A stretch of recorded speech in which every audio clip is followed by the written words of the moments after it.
So yan guys, welcome back to my channel guys. Ayan guys, papunta kami ngayon sa dito kami guys sa peryahan.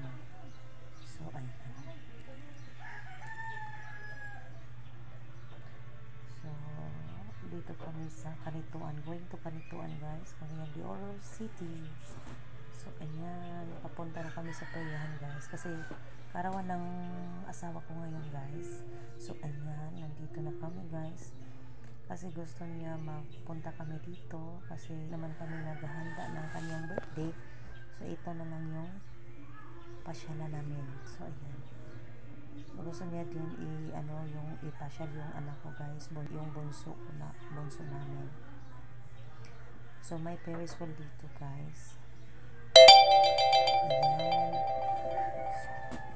So ito yung sasakyan nila guys. Ito yun. So kasi ayan, silang tatlo ng anak ko guys at saka asawa ko. Dito lang sila. Hindi kami kasama ng anak ko ng babae guys kasi ayaw kong sumakay dito guys kasi parang mahihilo ako dito. So ayan, papunta. So pagkatapos nito guys, maghanap pa din kami ng sasakyan nila. Pwede nilang para ma-enjoy yung bunso namin, yung bunso guys. So ayan, sila yung sakay. Ayan, so bumili kami nito guys para kasi so ayan, may Ferris wheel sa likuran namin. So iyan ang pangalawa kong anak, yung si Chison.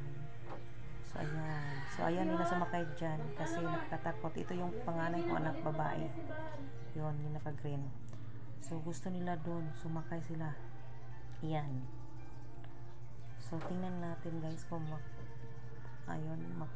sila dyan. So ayan, so gusto talaga silang sumakay dito guys. Ayan, nagbabayad na yung asawa ko guys. So ayan, nandun na sila. Ayan, nakakatakot. Parang guys, nakakatakot talaga pag sumakay dyan guys. Yung anak kong bunso guys sumakay, 6 years old, at saka yung anak kong pangalawa 16 years old. Kasama naman nila yung papa nila guys. So yung anak kong babae, dito lang kami guys sa tabi at nanonood sa kanila kasi nakakatakot pag sumakay dyan. May sakit pa naman yung anak kong babae guys, may epilepsy. So baka atakihin.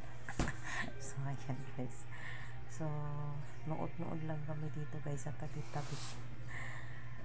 So ayan, so hintay lang kami dito kung hanggang kailan matapos silang sumakay dyan.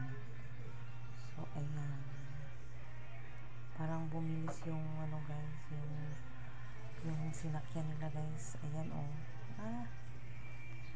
so yung anak ko guys na sa kanyang papa guys. Nakahawak na talaga siya ng kanyang papa guys. Ayan, yung asawa ko guys nasa gitna sila. Yung naka white t-shirt. So yung dyan sila sa gitna nilagay guys kasi may bata guys. So ayan yung anak ko guys kasi gusto nila sumakay doon sa Tumoy. So yung guys, pero pinagbawalan sila. So doon sila nilagay sa gitna. So ayan. So ako naman yan dito.